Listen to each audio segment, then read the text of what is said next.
What's up, guys? I'm Cooper Abercrombie. I'm with Bar-A-BBQ, and today we are in Toole, Texas at M&M Barbecue Company. I've got my buddy with me, Dylan. We're gonna be showing him how we cook Texas-style dino beef ribs. I'm scared.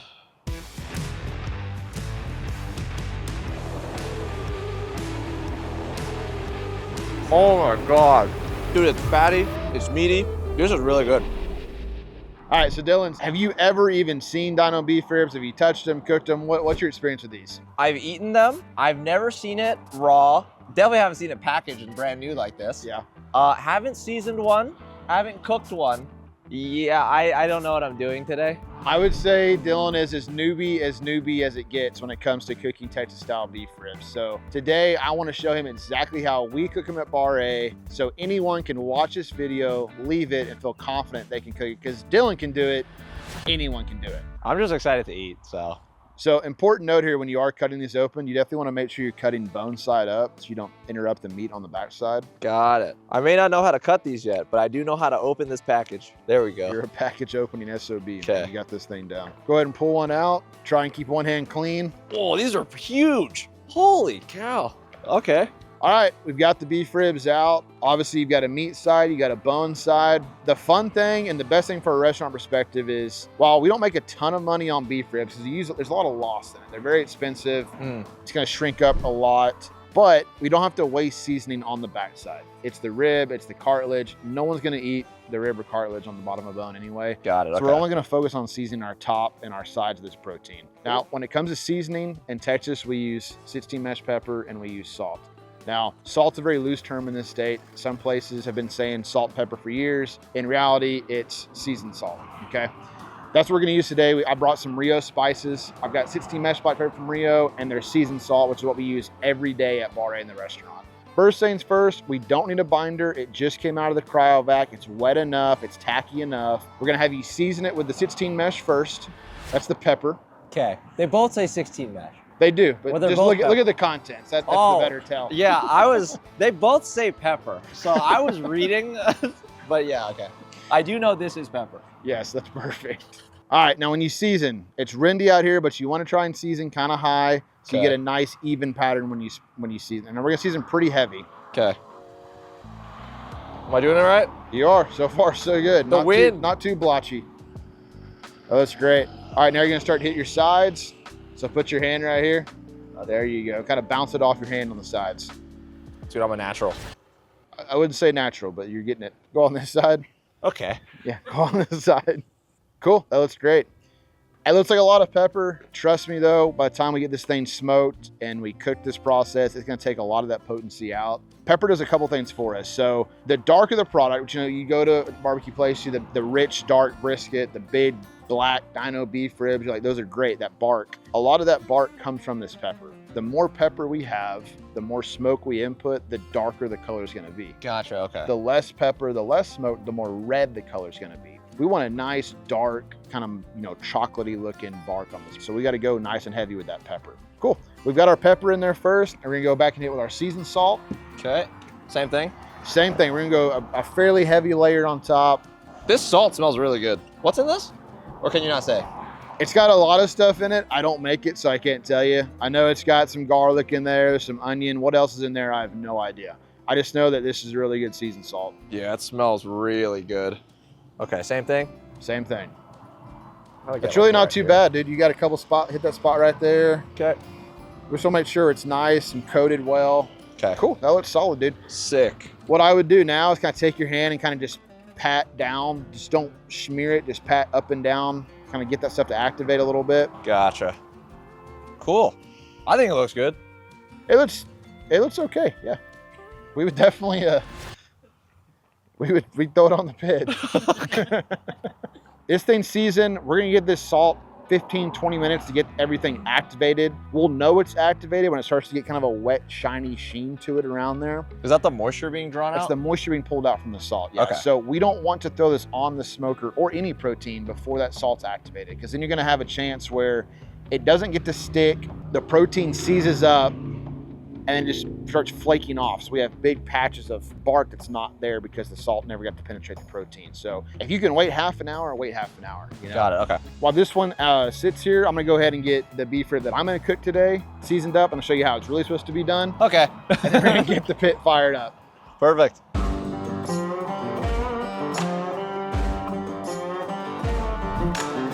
I do see the difference.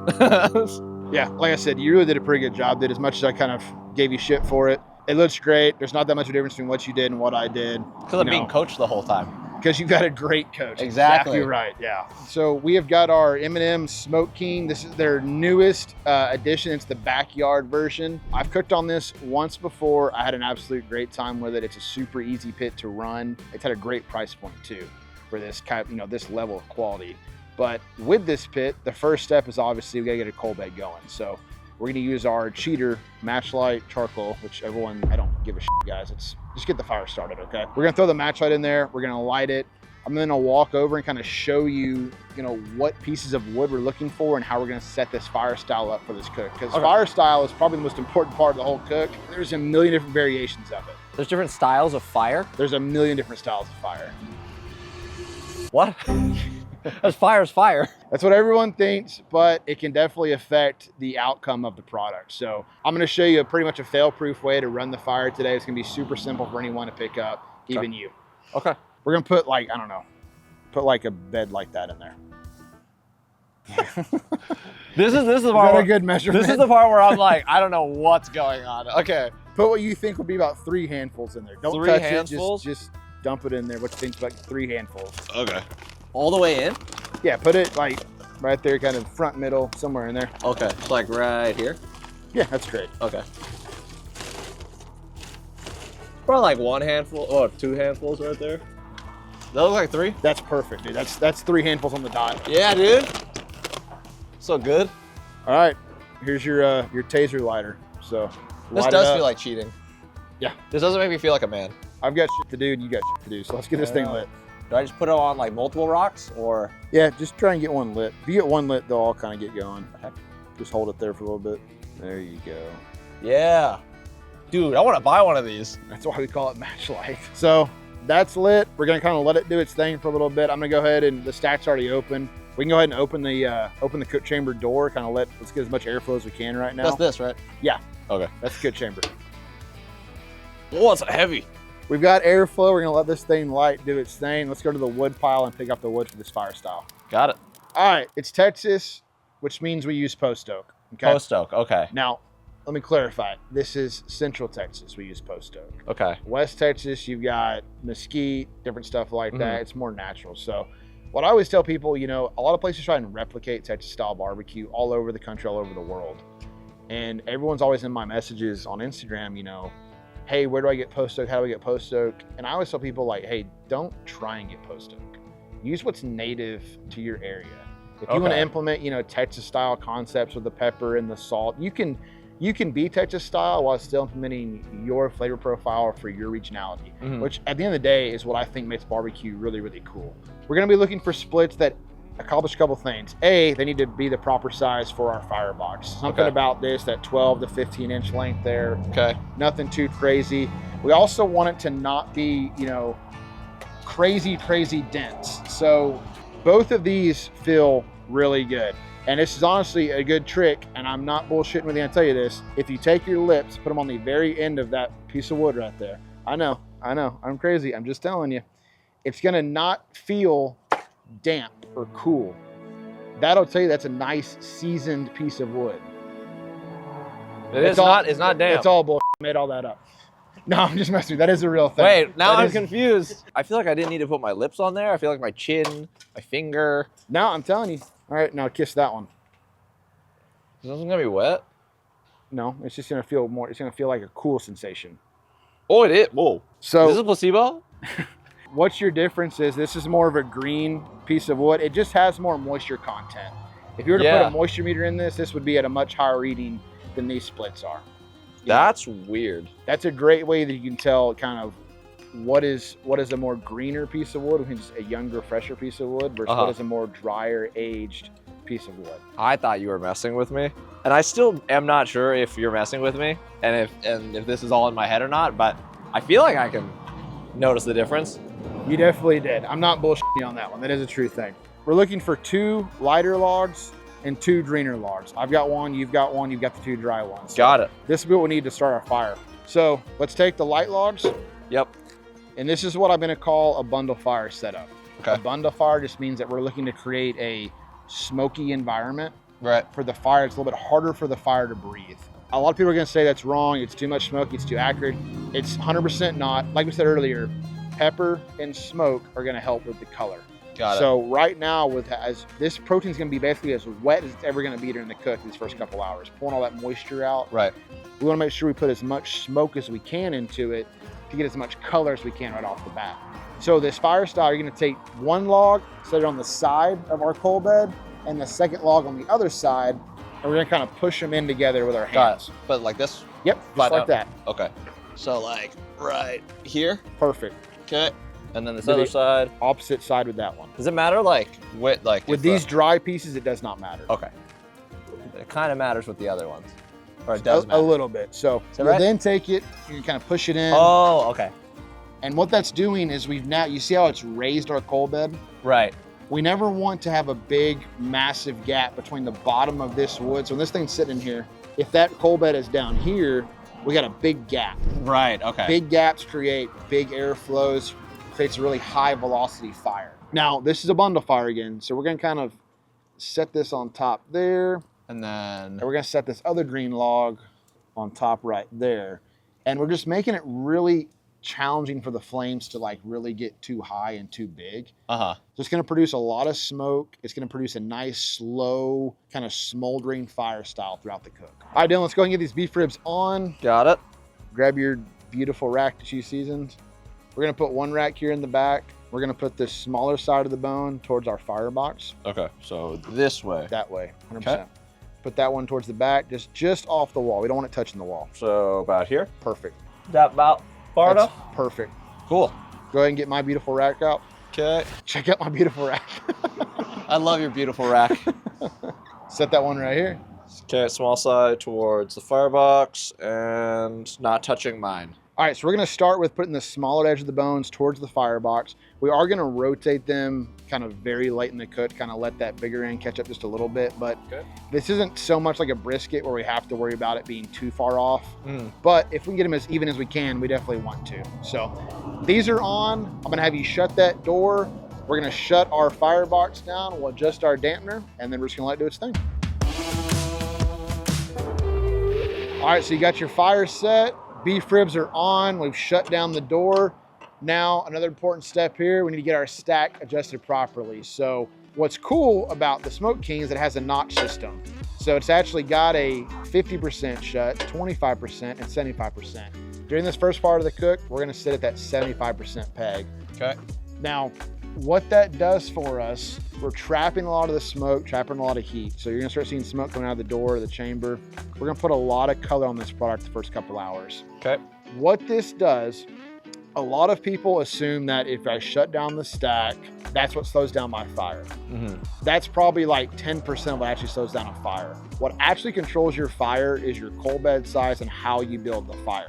Oh, You so need that's to- why the fire style was so important. Yes. Okay. You need to think of your stack as a way to trap in heat. Okay. So think of it this way. Let's say you've got a brisket on here, or beef rib, whatever. Okay, there's a lot of internal fat we have to render. It's a big protein. It's not a little steak. If we don't close the stack and we let all the heat escape as fast as it wants to, it might look pretty. It's kind of a great bark. But when you cut into it, you're gonna see a bunch of just white unrendered fat all over the top of that brisket or beef rib or whatever. That makes sense.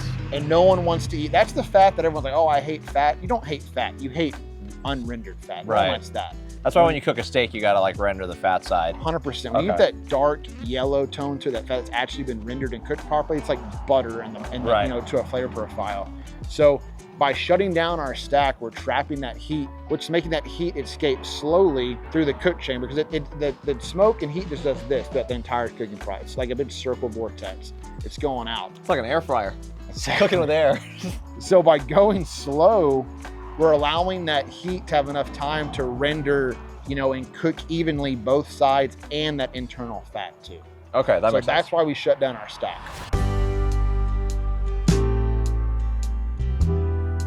All right, Dylan, it's been about 2 hours now. Let's go ahead and check these beef ribs out. Oh yeah. Oh, it's smoky. Getting some nice color. You can kind of see the color transformation, but just in that first 2 hours, where it's more of a really, really bright red. We're getting that darker red tones now. The bark is starting to set.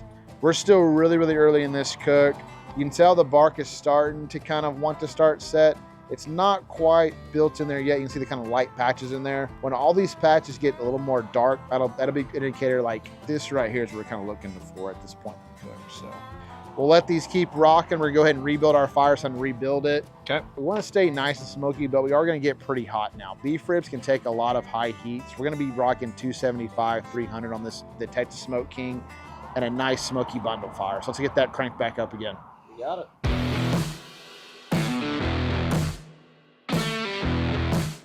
All right, Dylan, so we've been about 6 hours into this cook now. We've been rocking that 250, 275 range, really smoky, that bundle fire you set up earlier. Let's check in on these things. I've got a feeling they're just about done, if not already done. Okay, I haven't seen them yet, so I am very curious how they'll look. You ready? Yeah. Ooh, Oh, that looks good. That looks good, right? those look great. Sneak peek, already went tempting before we did this. These are sitting at 195, okay? They look great. Dylan did a great job on his. He ran the fire for us throughout the cook. Was it that hard? It was a lot easier than I thought it'd be, but I think that's because you're here. I can't do this by myself, not even close. I think you can after today. I think you saw, hey, just run a nice chill fire, let the meat do, most of the work, keep your stack where it needs to be. And outside of that, that's really all you're doing. Got it, okay. You know? All right, now these are done, I say done. We pull them at 195 at the restaurant. Okay. Traditionally, you hear, pull at 200, 202, 205. Mm-hmm. Now, that is when the protein is done. Because we're gonna wrap, we don't want to let them finish on the pit and then wrap them because they'll carry over at that point. Got it, They're so gonna keep carry cooking. over slightly, yeah.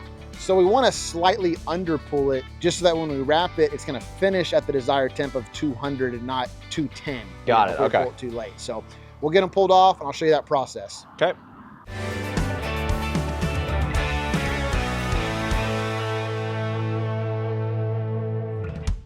This tallow is gonna help really for the finished product, gonna give it a nice beefy note when we're done. So we're gonna let this rest on the countertop until it comes down to an internal temp of probably around 150 to 155. Okay.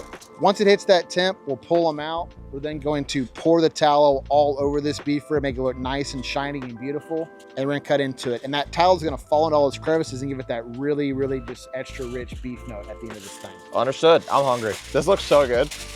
When we wrap, we always wrap the same way. We're gonna go right, left, and we're gonna crinkle the edges. Okay.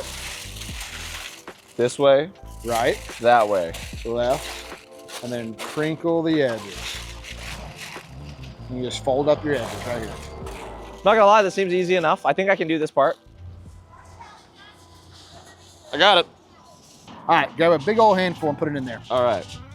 And this is a Cooper handful, not a Dylan handful. Well, we don't have the okay? same size hands. That's a good sized hand right there, brother. I'm gonna help you out. It's a little Okay. windy today in East Texas. Just put it here, Right there. and then just set this on top. Set those on top. We'll move that tallow Okay, and thermopin off there.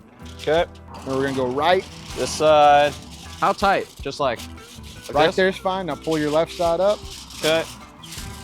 And then now go ahead and just kind of start crinkling all your edges real tight. Got it. You want it nice and tight when you do this, just so that way when it's sitting in the warmer before service, if there's a lot of, unused space not crinkled in, you're putting a lot of hot air into that chamber, and Right. potentially it could dry out and overcook that piece of protein. So the tighter we get it, the better it is for the protein. Got it. You want to check it? I think that looks pretty solid. The only area here, maybe a little bit right there, and then fold up your edges on me. Okay. And then just press that down a little bit. That's perfect. Dylan, that looks great, man. I know you probably think it doesn't matter if you go right, left. It's kind of a personal thing for us. So at the restaurant, we wrap everything the exact same way. Pork ribs, beef ribs, brisket. Everything's wrapped right, left, crinkle. And Okay. the reason is when you have a line on a Saturday, you've got 300 people in line. Mhm. As the cutter, you have to be able to talk to that person, hold a conversation, get their order, and make them feel special. So if you don't have to, you know, it's hard to do that if you're always gonna figure out how was it wrapped every time. Right. We wrap it always the same way. We know, okay, it's right, left, fold, flip, and we're done. Got We it, can cut okay. it quicker and be more efficient. Okay, makes sense. Now what? We're gonna let these things rest. Got it.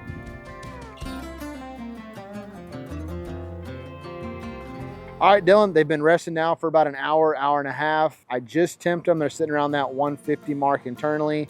These have come down enough. We can cut into these things. You ready to look and see what you I'm did? ready. All right, man, let's dig into it. Okay. It's like Christmas Day. They smell so good. Oh, yeah. Holy. So you pour it on top? Dylan, pour all that tallow you got right on top of this bad boy. Okay. I missed a little bit. It's all good, man. Oh, yeah. Holy cow. That is a gorgeous rack of beef ribs right there, brother. I'm just copying you at this point. You're patting it, I'm patting it. Here's my biggest factors I'm looking for. I'm looking for, did the edges get burned or crisp up? They still feel nice and soft.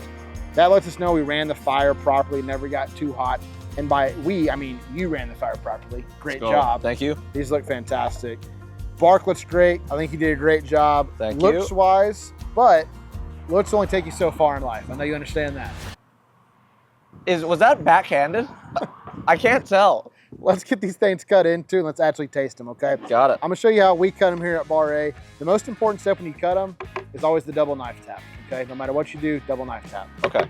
You're gonna come in right in between the first two bones, try and match the angle of that knife, the pitch of it, to kind of the ribs here. Okay. And go right in between those two.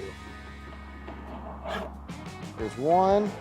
And for you guys, we always want that nice center cut bone. That's the best one on the whole rack. Oh my, that looks crazy. It's a good looking beef rib.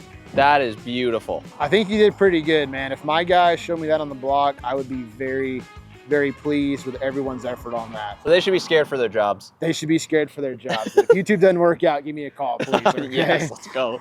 All right, man. That's all you. Dig into that What's thing. the best way to eat this? Dead in the middle and just attack it like an animal. All right. That sounded great. God. Dude, it's fatty, it's meaty. It's not like over salty either. This is really good. You cooked it, man. You did a great job. I'd be very happy with that. What I'm talking about, what I'm saying, what I'm looking for is I'm looking to see, you want to be able to see all the fibers in the muscle right there and the protein. Got it. A lot of times when you look at a beef rib, it just looks kind of blurred out. Like there's no, you can't see the grain, you can't see the pattern, the structure in there. That's an overcooked beef rib. Right. You know, and overcooked, it's going to be more of a drier sensation to the mouthfeel. A slightly under, which is why we pulled at that 195 mark, trying to get that perfect mark. It's more of a wet, moist feel to the mouth. I like seeing all like the fat just through the meat. Dude, this is unbelievable. Holy cow. All right, guys, I really hope you enjoyed this video. I hope it was helpful in some form or fashion. I'm gonna tell you right now, if Dylan can cook a beef rib this good, anybody out there can do it, guys. Thank y'all for watching. God bless.